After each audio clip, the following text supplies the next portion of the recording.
Let us start the lecture. In the previous lecture, we already discussed on Hamiltonian, that is how to find out the Hamiltonian if Lagrangian is given. In this lecture, we are going to discuss on Hamiltonian equation of motion.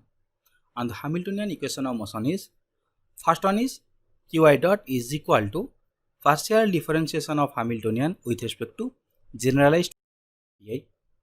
So no.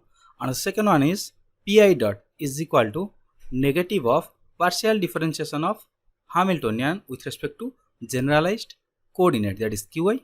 And third one is partial differentiation of Hamiltonian with respect to time is equal to negative of partial differentiation of Lagrangian with respect to time. Yes or no? Then just take some examples to know how to find out the Hamiltonian equation of motion. Okay, let's take the first example. First one is our simple pendulum. We all know in simple pendulum we have kinetic energy is equal to half ml square theta dot square. This is our kinetic energy, and the potential energy is equal to mgl in bracket 1 minus cos theta. Okay, and the Lagrangian L is equal to, L equal to T minus V. Yes or no? So we can get this.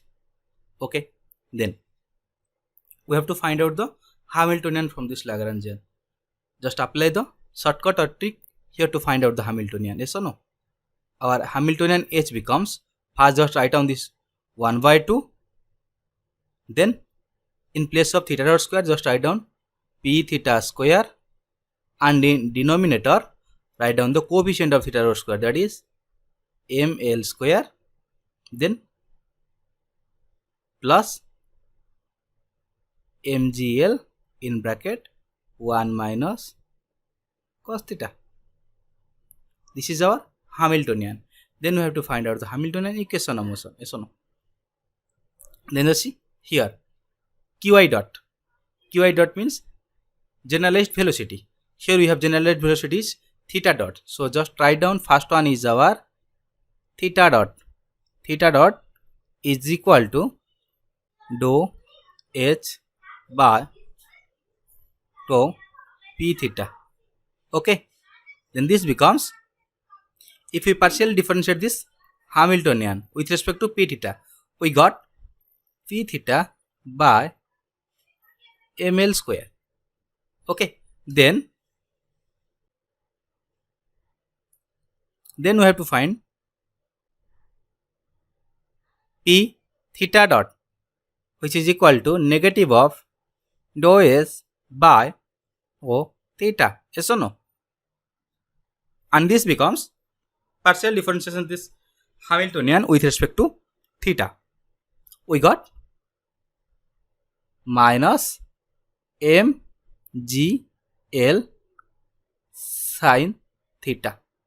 Okay, then our equation of motion becomes, just differentiate this theta dot with respect to time. Here you can get theta double dot is equal to, what we got here, p theta dot by ml square, which is equal to, we got p theta dot is equal to minus mgl sin theta. Yes or no? So just write down that one, minus mgl sin theta by ml square. Yes or no? Then this becomes minus g by l sin theta.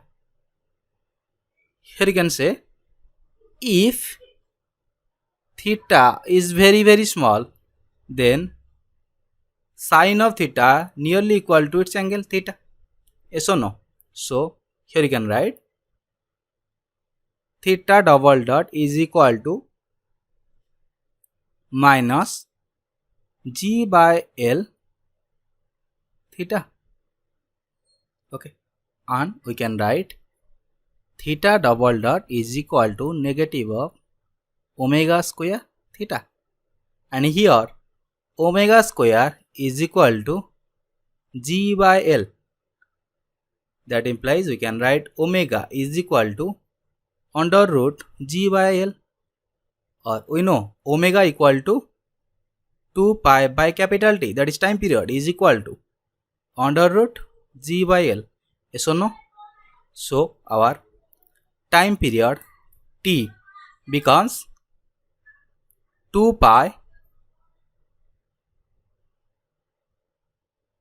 under root L by G.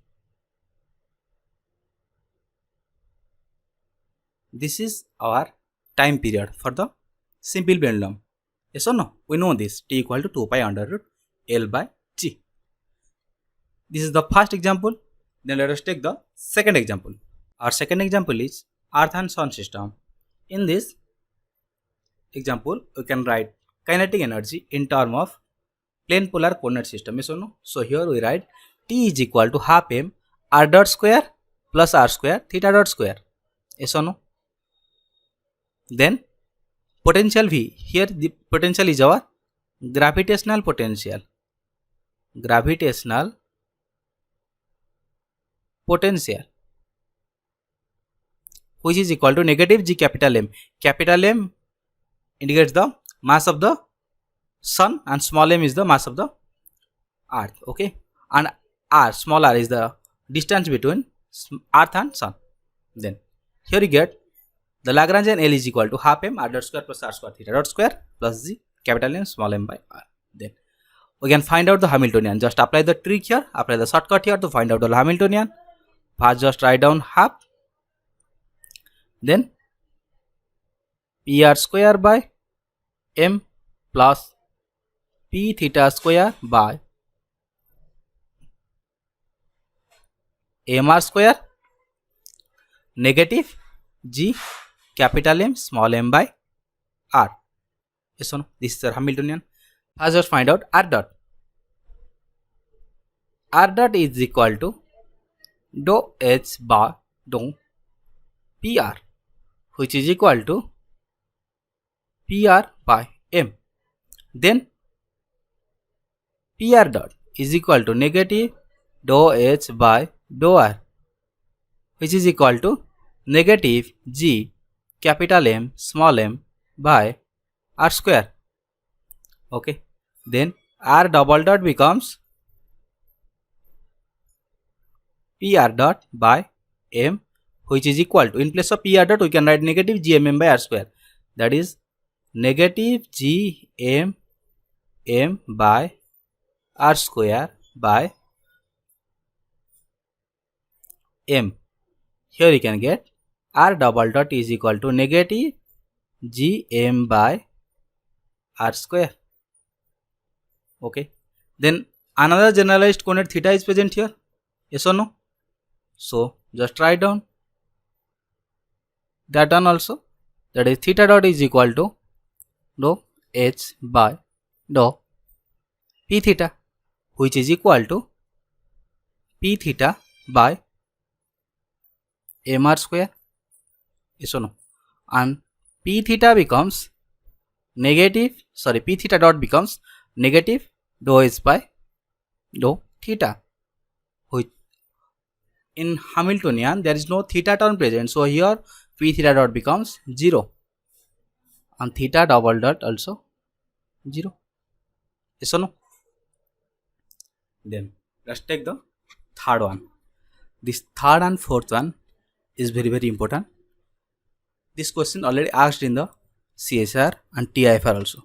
Okay, then just see the third one, that is capital L Lagrangian is given, which is equal to lambda q1 dot q2 dot. Okay, then how can we find out the Hamiltonian equation number one? From this Lagrangian, here we can't apply shortcut method because here Lagrangian depend upon the velocity. Yes or no? q1 dot term, that is the potential depend upon the velocity, time dependent. Then just find out the Hamiltonian. Here we have generalized coordinate. Here you have generalized coordinate is q1 and q2. Yes or no? As we have qi dot and q1 dot and q2 dot term is present here, so generalized coordinate is q1 and q2. Okay, then just find out p1 first. We know p1 is equal to dou L by dou q1 dot, which becomes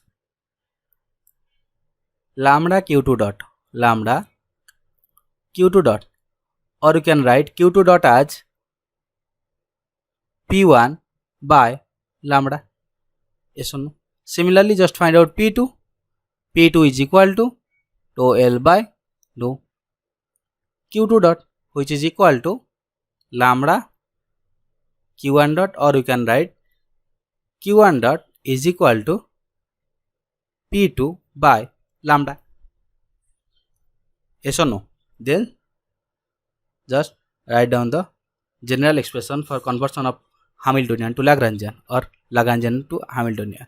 That is, H is equal to sum over I qi dot pi minus L. Yes or no?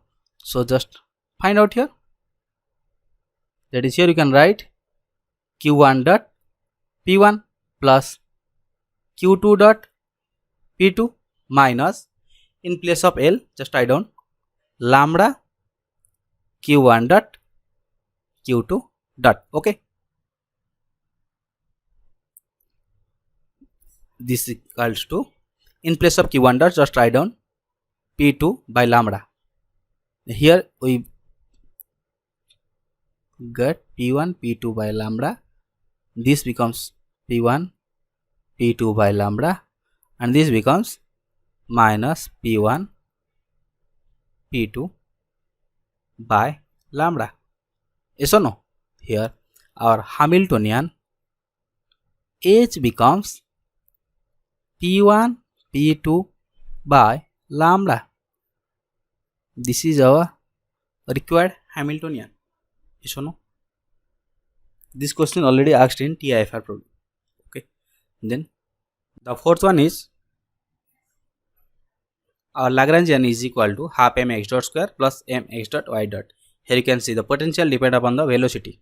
That's time dependent potential. Here also we can apply the shortcut method, that is to find out the Hamiltonian from Lagrangian. So just go through the general method. Okay. First of all, we have to see the generalized coordinate. Here generalized coordinates are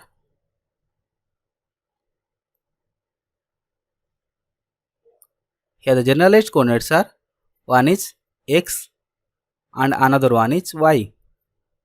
On generalized momentum,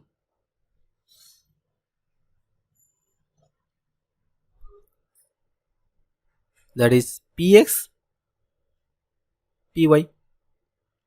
Okay, then find out the px. Px is equal to rho L by rho x dot, which becomes m x dot plus m y dot. Yes or no? And then py is equal to dou L by dou y dot, which is equal to m x dot. Okay, here you can write x dot as py by m. Yes or no? And this first term becomes, this is the first equation becomes, in place of mx dot just write down py, that is px is equal to py plus m y dot, or you can write y dot is equal to px minus py by m. Yes or no? Px minus py by m. We got x dot and y dot. Then find out the Hamiltonian. Hamiltonian H becomes x dot px plus y dot py minus L, that is Lagrangian. Like here our Lagrangian is half m x dot square, that is then minus m x dot y dot. So no, just put py by m in place of x dot and px minus py by m in place of y dot. Then just see what I got here. This becomes px py by m, and this becomes, in place of y dot, just write down, this becomes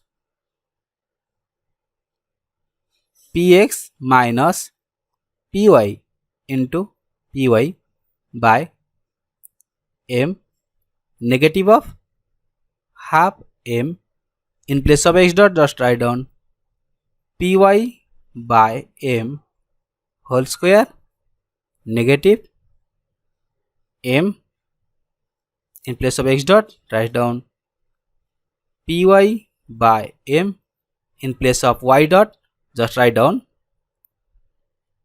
px minus py by m. Yes or no? Then our Hamiltonian H becomes H is equal to px py by m plus px py by m minus py square by m. Then this becomes minus half py square by m minus of px py by m plus py square by m. Yes or no? And this becomes Hamiltonian H is equal to px py by m minus py square by 2m. This is all about the lecture.